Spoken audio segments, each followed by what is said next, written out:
안녕하세요. 드라마를 토파보는 잼잼 리뷰입니다. 정바름이 자신의 정체를 모두 알게 된 15회가 끝난 시점에서 프레데터의 시점으로 지난 사건들을 살펴보는 마우스 더 프레데터 파트 1이 방송되었습니다.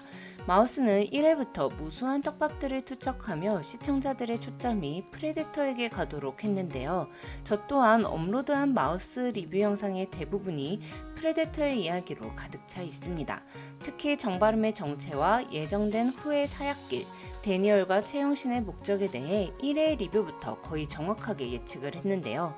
자, 그렇다면 이제 거의 모든 비밀이 밝혀진 상황에서 엔딩까지 아직도 5회가 남아있는 마우스는 정바름의 후의 사제길과 데니얼과 채용신의 숨겨진 계획, 그리고 정바름의 정체를 알게 될 고무치와 오봉이, 채용주 세 사람에 대한 이야기들을 이어나갈 겁니다. 특히 마우스는 시청자들이 프레데터가 누구인가에 집중하는 동안에도 초반부터 지금까지 피해자들의 슬픔과 고통, 그리고 그걸 각자의 형태로 이겨나가려는 모습들을 꾸준히 보여줬습니다. 이미 제작 발표회에서부터 배우들은 마우스는 19금 스릴러지만 피해자들에 대한 이야기라고 말했었는데요. 이번 영상에서는 정바름의 정체를 알게 될 고무치와 오봉이 채용주가 정바름에게 어떠한 복수를 할 것인지 그들의 엔딩에 대해 토파보겠습니다. 고무치의 말처럼 고통은 왜 힘든 사람에게만 몰려가는 건지 누군가는 한 번도 안 겪기도 하는 일들이 고무치와 오봉이, 채용주에게는 너무 여러 번 찾아왔었습니다. 제발 이 세 사람이 행복해졌으면 좋겠는데 이들에게 남은 가장 큰 시련이 아직 남아있어요.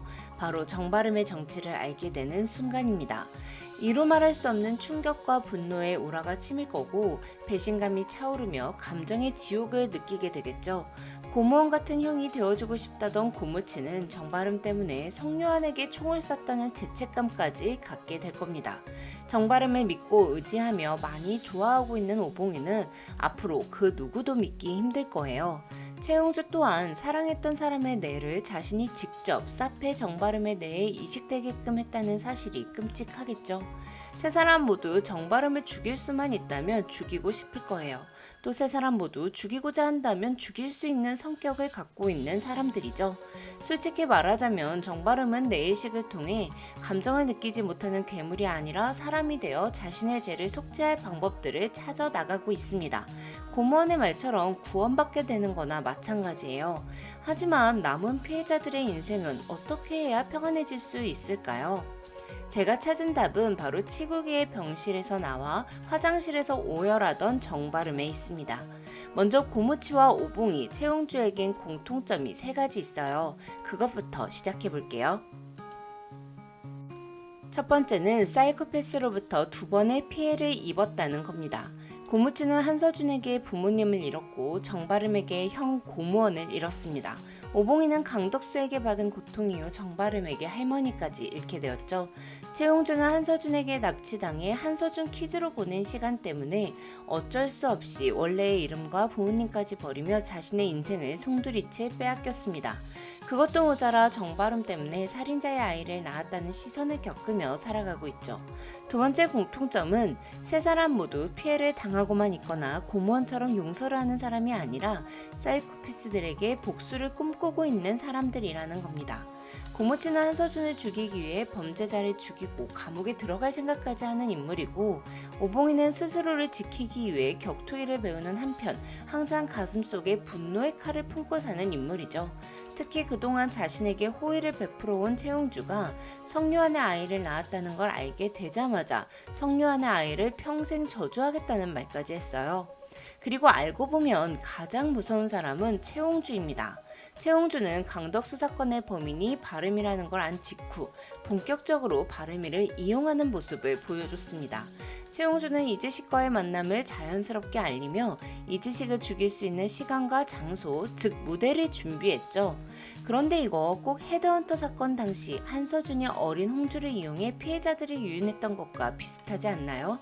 즉 어린 시절 한서준에게 이용당하던 홍주는 이렇게 말하면 좀 그렇지만 어렸을 때 경험을 살려 29년이 지난 후 오히려 사페를 이용해 사페를 처단하는 수준에 이르렀습니다.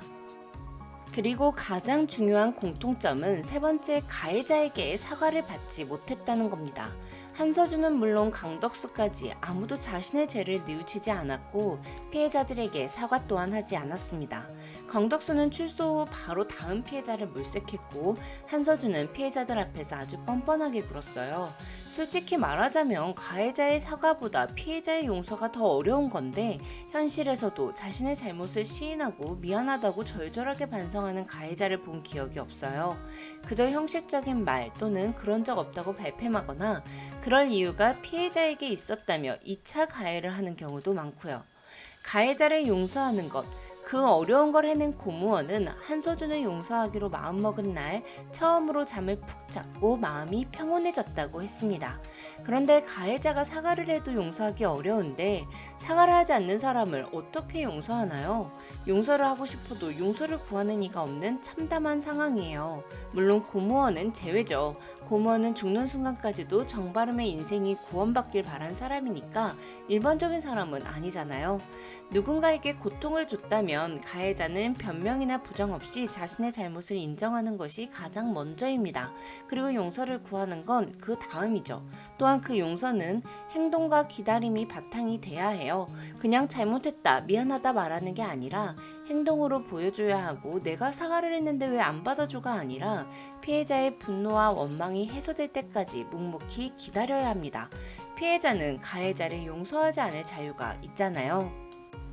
정바름은 지금 일반적인 사페 가해자와는 다른 길을 향해 가고 있습니다.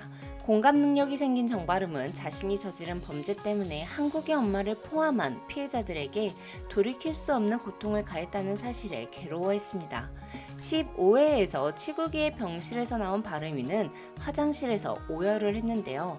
꼭 바름이가 치국이를 죽이고 화장실에서 고통스러워하는 것처럼 편집되었지만 전 바름이가 눈물을 흘린 이유가 치국이가 용서를 약속했기 때문이라 생각합니다.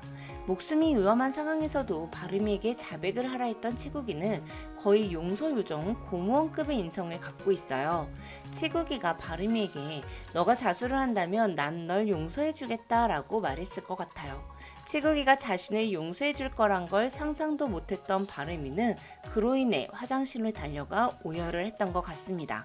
그리고 치국이를 통해 많은 걸 깨달은 바름이가 얼마 남지 않은 인생 동안 피해자들이 받은 고통보다 더하진 않겠지만 거기에 버금가는 고통과 죄책감을 안고 살아가며 말뿐만이 아닌 진전성 있는 사과를 행동으로 보여주는 거죠. 그런 정바름을 지켜보며 고무치와 오봉이, 채용주의 마음이 점차 평온에 가까워지지 않을까 싶습니다. 즉 마우스 이 드라마는 엔딩에서 피해를 받았던 사실이 잊혀지는 건 아니지만 평범한 일상들을 찾아가는 모습을 보여줄 것 같습니다.